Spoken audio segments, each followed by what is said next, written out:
Hello guys, তোমরা সবাই কেমন আছো? আমি তো অনেক ভালো আছি। অনেক দিন ধরেই খেতে ইচ্ছা করছিল ধোকার ডালনা, তাই জন্য ঘরেই বানিয়ে ফেললাম কিন্তু ধোকার এই তরকারিটা।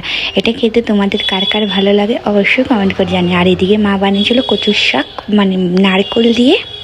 এখানে সেদিনকে ছিল বর, তাই এখানে কিন্তু মা বানিয়েছিল, তাই ওর জন্য চাটনি। আর এদিকে আমিও খেতে বসে গেছিলাম, আর এটা খেয়ে কিন্তু ভালোই বেশ মজা লেগেছে, আর অনেকটাই সুন্দর খেতেও হয়েছিল। পরের দিন সকালে বর কাজে চলে গেছিলো, আর আমি সকালবেলা বানাচ্ছিলাম গোলা রুটি।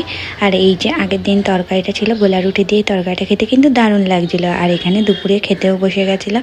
দুপুরে সেদিন হয়েছিল এই একটা চচ্চড়ি মতো, আর হয়েছিল তোমাদের মাছ, অনেক রকমের মাছ করেছে মা, ভোলা মাছ, সাথে এই বাসা নাকি সেই মাছ। আর সন্ধেবেলায় কিন্তু বানিয়ে ফেলেছিলাম ফুচকা।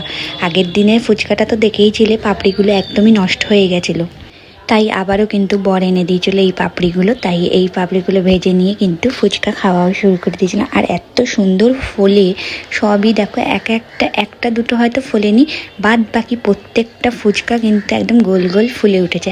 আর পুচকু দেখে দেখো আমার কাছে এসে চাইছিল যে দাও, বলো চাও চাও, দেবে না নালে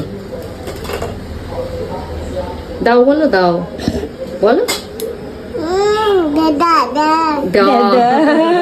এদিকে কিন্তু বানিয়ে ফেলেছিলাম এক গামলা ফুচকা, আর মা এদিকে আলুটা মেখে নিয়েছিল। আর একদম মটরগুলো দেখো গোটা গোটা, ভালোই লাগছিল কিন্তু খেতে সেদিনকে ফুচকাটা। শুধু গন্ধরাজ লেবুটা পাচ্ছিলাম না, তাও একটা মা কোথার থেকে খুঁজে খুঁজে নিয়ে এসছে। আর এখানে সবাই মিলে আমরা খেতেও বসে গেছিলাম। আজকের ব্লগটা এতটাই, দেখাচ্ছে আবার নেক্সট ব্লগে।